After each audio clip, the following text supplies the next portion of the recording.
In this video, I'm going to teach you about surface area and similar solids. So in this problem, this one is a little bit different from the ones we've done.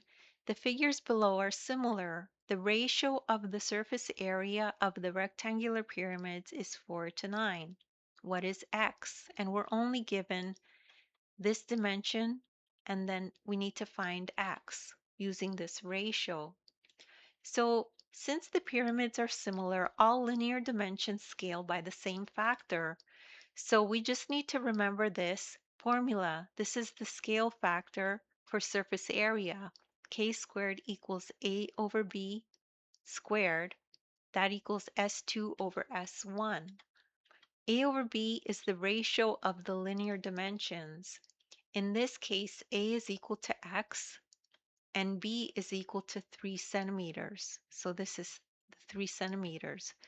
So for similar solids, surface area scales by the square of the linear factor. Okay, so they've given us the ratio of the surface area of the two rectangular pyramids, which equals 4 over 9. Okay, so that means S2 over S1 equals 4 over 9. So then that equals the surface area of the small pyramid over the surface area of the large pyramid, okay, 4 over 9. But we also know that equals to k squared, right? And k squared is equal to a over b squared. So now we know that we could put in the other dimensions that we have. So small edge x, we could see here, and then large x 3 centimeters. And then we square it, and that will equal to 4 over 9. So now, and that's A and that's B. So now what we could do is we take the square root of both sides because we want to get rid of this square here. And when you take the square root of a square, you're just left with this part here, which is what we want. So we're left with this. We take the square root of this side, which is going to equal 2 over 3.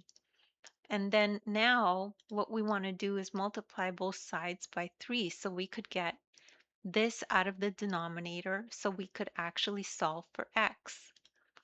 So x would equal 2/3 times 3. And then finally, x equals 2 centimeters.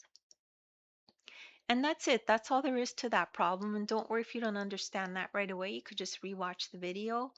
As well, take a look at the description. And in there, you'll find a link to my ebook. You could download it. In the ebook, you'll find a link to this very lesson, and you can follow along in the ebook as you watch the video.